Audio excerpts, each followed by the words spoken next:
Hey, everyone. I, 28, had been with my fiancé, Alex 34, since 2020. We met at a friend's party, hit it off, and had been together ever since. He finished his doctorate in economics just last year. Since then he has been working at the uni. I have my master's in media sciences and decided to start working instead of going for a PhD. Okay. So the problem is that Alex broke up with me last Monday. It was literally so surreal and honestly just weird. For the past few months, he'd been acting strange. He was making demands and then dropping them immediately. A few examples: he told me we were going to paint our walls back from dark green to white. When I asked why, he just said, "For fuck's sake, forget it," and never brought it up again, even when I asked. Another time, he came home and got mad because I was sitting on the couch with my head covered in a blanket. I had cramps. He was upset because I was just sitting there watching Netflix. Mind you, the house was spotless. When I tried to talk about it, he said, "Forget it, it's not a big deal." This kind of thing became common. Every time I tried to communicate, tried to figure out what was going on, whether it was something I did or maybe he was just stressed at work, he would just say everything was fine, but he was clearly seething with rage. I didn't even have to do anything. He would find something to complain about: the apartment, clothes, me, work, etc. So, I gave him space, which apparently was also wrong. I told him I was going to help my parents with repairs for a few days, and somehow that was also wrong because he wanted to renovate the apartment too. Then, on Monday, I got a text saying we needed to talk. I knew what was coming, and after the last few months, I had made peace with it. When I came home, he was sitting on the couch. He didn't even wait for me to take off my jacket before saying, "I want to break up." Then the verbal diarrhea started. He told me he resented me. First, because I didn't pursue my academic career further, even though I was capable, and he didn't want to upset me at the time. Then, when I started making more money, since he didn't make much as a PhD student, he felt like I should have the last word financially, and he hated it. Mind you, I never said anything like "it's my money, so I have the final say." That's a rule he imposed on himself, and he hated it. He said he hated our paint scheme, the couch, and even our fucking crockpot. Then, he told me he had rejected a better PhD program to stay here because I had already started my job by the time he got the acceptance letters. Only, he never told me he had even applied overseas. He said a few months ago he checked in with a friend who's in that program, saw how they were thriving, and decided I ruined his life. He said I had too much control over his life and that he hated the idea that I could just decide not to pay for things and fuck him over. I honestly don't even know what that means. He also said he hated that all his friends loved me and didn't let him vent about me. Then he said again, "I'm done." I was floored. I had already made peace with the idea that we were ending, and it hurt, but after that rant, I was just disgusted. I looked at him, probably with a disgusted expression, and said, "Okay." He lost it. He said this is exactly what he meant. That it was horrible. We had been together for 4 years, and all I had to say was okay to our breakup? I just asked if he wanted to stay here while he figured out where to go. He said, "Typical, of course you're holding the apartment over me," and started ranting again, so I just left. I told my parents, and they're also confused. My dad suggested I reach out to our landlord and explain the situation to see what options I have. I can keep paying the rent no problem myself. He covered the utilities and some subscriptions. Just to reiterate, I never had a problem with this. I saw that he was chasing his dream, and that was more important to me than a 50-50 financial split. I make good money and am happy at my job. I never saw it as slaving away. I always had the mentality that my money was our money because we were building a life together. Of course, I had my own savings and fun money, but I honestly never cared. As long as I felt he was working towards something and wasn't taking advantage of me, I was fine with it. More than fine. Alex is still mad. He's going between texting me like a robot about the logistics of the split to being a seething asshole complaining about everything. I'm not even hurt anymore. I just feel nauseated by him at this point. I don't know. Should I have reacted differently? Edit. Thank you for all your opinions. It was nice to get this off my chest, lol. Just to clarify, though, I don't feel like a victim. I feel like something happened, and my relationship just turned bad. He behaved like an asshole, but that is the extent of it. Very clearly, something is going on. But he doesn't want me to be part of whatever it is, and I have to respect that. Now I just have to detangle myself legally from him, and after that, I'll just be left alone with my ugly green wall color. I think I might also adopt a cat as my ex was really allergic. Comments where Op has replied, Dan 1987 Tay, Dude basically hates himself for decisions he took without ever consulting you. He chose his comforts, but now since others seem in a better position, he is venting on you and making you the culprit. NTA, but your man has a little brain and doesn't know what to do with it. Oop, I would have supported him if he wanted to move away. I'd give we would have stayed together because LDRs are hard, but I would have been 100% supportive. Sol, I suspect he was afraid or had other reasons to turn down that PhD, or maybe never even applied, but believes he would have got it if he did, but chooses to blame you rather than acknowledge that. Hey Koala, he probably chose this one BC she would be there to pay the bills. It's more stable. Soft requirement 461, girl, I've been with a man like that. They want drama. They want toxicity. They will fuck up your life out of pure insecurity and hate. You dodged a massive bullet. I'm sorry this happened, you deserve better. Wish you the best, oop, then I hope he meets the telenovela star of his dreams. I prefer my boring happy life. Update 1, to start, Alex moved out pretty quickly after the breakup. He has been staying with a friend, and we sorted out everything like mail, subscriptions, and the lease. I'm also in the process of adopting a cat. Her name is Luna, but I have been thinking about changing it since my family already has 2 pets named Luna, a moon, and Kamar. She is still at her foster home for now, but I have visited her a few times, and I already adore her. She is a scrappy little tabby who follows her foster mom around like a shadow, and I can't wait for her to move in during the first week of December. I've already gotten her bowls, toys, and a bed by the window ready. Now on to what happened. Last week, I was out showing someone around the city. He is the son of my parents' friends who recently moved here for work. My parents asked me to help him get familiar with the area, so I agreed. It was nothing special, just walking around, grabbing coffee, and pointing out useful spots in the city. Apparently, Alex saw us. I didn't even realize he was there, but later that night, I started getting texts from an unknown number. I guess he got a new number since I blocked his old one. The texts were just weird. He accused me of flaunting my new relationship in public, said I must have been seeing this guy before we broke up, and told me that everything he suspected about me was true. I didn't respond. I wasn't going to entertain his paranoia. The messages kept coming though. They went from angry to desperate, with him saying things like, "At least admit you were lying to me," and, "Was anything about us even real?" It was exhausting and honestly a little scary to see how quickly he spiraled. For the record, this guy isn't my boyfriend. He's not even someone I'm interested in. He's just the son of family friends who needed help settling into the city. The whole thing was completely innocent, but Alex has twisted it into some kind of betrayal in his head. What gets me is how little Alex seems to know me. I'm not the type of person to jump into a relationship so soon after everything that happened. Even if I were, it wouldn't be any of his business. We are done. I've made that clear. After I didn't respond to his texts, Alex started calling. I didn't pick up, but the voicemails were a mix of angry rants and desperate pleas. I ended up blocking his new number too. It feels ridiculous that I have to keep doing this, but I guess this is where we are now. Then this weekend, I went out to a bar with my friends. A few hours in, guess who walked in? Alex. I don't know if it was a coincidence or if he followed me there, but as soon as he spotted me, he came straight over. He was clearly upset, asking to talk, and I told him no. My friend stepped in, and thankfully, he left without causing a scene, but it ruined my night. It felt like I couldn't escape him, no matter where I went or what I did. When I got home later that night, I was completely drained. I had just started to relax when I heard a knock on my door. It was Alex, standing there in tears. He started crying, saying he missed me, that he didn't understand why I was doing this to him, and that he didn't know how to move on. It was like all the anger from earlier had been replaced with this desperate sadness. I didn't let him in. I told him he needed to leave, and if he didn't, I would call someone to make him leave. He begged me to listen, but I just closed the door. I spent the rest of the night feeling shaken and honestly a little scared. I don't know what he's going through. I wrote his best friend about the situation but the plea of talking to him. He said he would. I'm seriously considering getting a new phone number and possibly even talking to someone about how to handle this legally if it keeps happening. It feels unfair that I have to go to these lengths just to have some peace, but I don't see another option.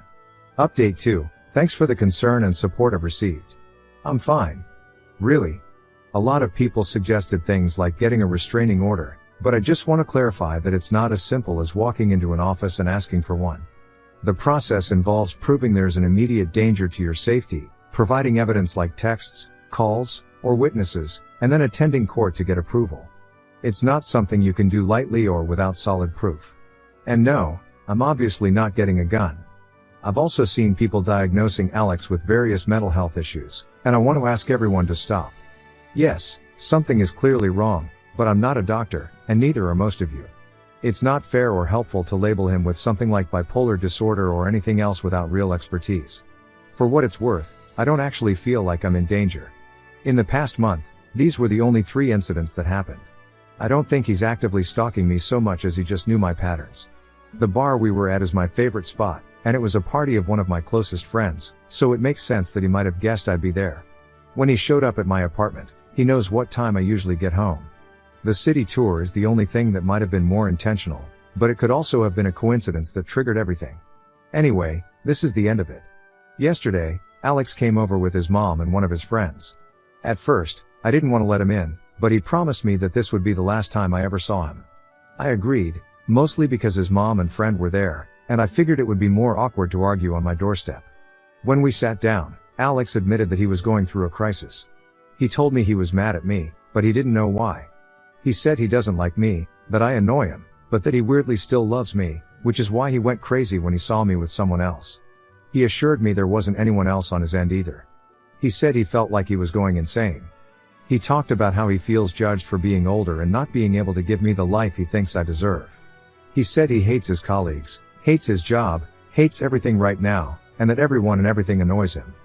He told me he feels old and like he should want kids at this point in his life, but he doesn't, and that thought terrifies him. He said he just wants to be alone and not talk to anyone for a while. I didn't say much. I mostly just nodded because I didn't know what to say. After he was done, he told me he was leaving. He's on some kind of mental health leave from work, and he said he's leaving the country on Sunday. He's going to South America to spend time in nature and find himself. He thanked me for everything and said he was sorry for how he acted. Then he just got up, grabbed the few things he had left at my place, and walked out. His mom was inconsolable. She kept apologizing to me over and over, saying how embarrassed she was by his behavior. I told her it was okay and that she didn't need to apologize for him. She cried a lot, and his friend ended up driving her home after Alex left. I don't really know how I feel about all of this. Part of me is relieved that it's over. Part of me feels sad for him because he clearly doesn't know how to deal with everything he's feeling. Mostly, though, I just feel tired. I'm glad he's taking steps to figure himself out, but it's not my responsibility anymore. Next story. Best friend flew to Texas to tell me she's dating my abscive ex who almost unalived me. When I kicked her out, he showed up at my work with threatening messages. I've tried to write this out for days now, but I keep getting too upset to concentrate, so this might be a bit jumpy. I don't have family in the sense many understand family to be. So I've been pretty much a loner with one exception, my best friend Tammy. We met in middle school and just became joined at the hip. Things changed a bit in college. My parents forced me into a Christian out-of-state college. Tammy applied and got accepted to the other college in the town, so we both went out there and were roommates for 2 of the years before I met my first ever boyfriend. I will call him Trent. I moved in with him the end of junior year, and I don't know when it started happening, but he went from charming and affectionate to controlling. I don't wish to upset anyone, so I will hit the pause button and warn you that below is some of the things he did for me to label him abusive. He would put me down and hint he could find someone better, or that if he cheats, it will be my fault since I wasn't this or that enough. It started to get physical senior year. At first it was him pushing me out of the way if he was walking by and I was in the path for whatever reason. Then he would slap me in arguments, calling me worthless, a waste of his time and young years, a broken toy no one will love. I didn't have any real self-esteem, so I stayed, thinking I was the problem, and when I called home about it, I was told that the problem was me. I started to make my exit plan the day after I graduated. He had proposed, and I hesitated, and he screamed at me to ask why, then her swung and punched the wall right next to my head. I fell to the floor in fear, and he tried to comfort me and basically forced me into sex. When I woke up the next morning, the ring was on my finger, and he forced me again and later called it make-up sex, saying he forgave me for the way I treated him. That is the extremely short explanation, but there are so many stories of him forcing me into bed, hitting me or threatening to kill me, and more. So, I started to make a plan. I found a shelter in the city nearby. I started hiding things in the trunk of my car. I was in the service industry then, and so I would take more shifts whenever I could and hide my cash tips in a box of tampons in my purse. And I finally was ready and left him, left my phone. I had a new cheap one, and never went back. Tammy knew him and lived near us, but she didn't know about my plan. She messaged me on social media and I told her what happened. All of what happened. So she played dumb when he came around asking where I was, spinning the story that I was suicidal and he is calling the police to find me. He never found me. That was years ago. I am now 36, and Tammy is too. Trent is 38. Tammy became a bit religious, but I told her as long as she is happy and safe, I don't care what she leans on in faith. She started to invite me out to her church 4 years ago and I kept saying no until I very firmly said if she brought it up again, I would just walk out or hang up. I'm not against anyone believing what they want, I just don't want or need to be sucked into it. I honestly do not mean any offense to anyone of any faith, I myself am just agnostic, and if that ever will change, I will decide on my own, but I doubt it will. She got a job 2 years ago overseas. I acted excited for her but I was also deeply devastated. Without her, I had no one else. By this time, I wasn't in contact much with family, and I do have surface level friends, but no one that's known me in the real sense. I worked it out with my counselor and just carried on. We stayed in touch online and video chatted a lot. She would show me London and I would show her my transition to moving to Texas. We would chronicle our explorations of our new cities, and then one day it started to slow down on her end right around the time she went to visit a friend in our old college town. She then asked if she flew to Texas sometime this summer, could she stay with me a few days, and I excitedly agreed. So early this month, just a few weeks ago, she came here. She was off the whole first day, but I figured she was tired. Then the next day, we went out and got drunk. She started to cry and I got us an Uber back to my place and asked her what was wrong. That's when she asked me not to hate her and told me everything. She's with Trent. She's been with him almost a year. I was too stunned to even say anything, and she went on and on about how it's not what I think and he has changed. She told me he found Jesus and turned his life around and deeply regrets the way he treated me. The more she talked, the more I just shut off. I didn't even have it in me to feel anger. I just stared at her frozen as she talked until she said, "Please just say something," so I did. I told her to get the fuck out. She started to explain it all again. She hated him forever, but they kept running into each other. He goes to church and showed he has changed blandy blah. I didn't interrupt her, but when she stopped talking again, I just repeated myself.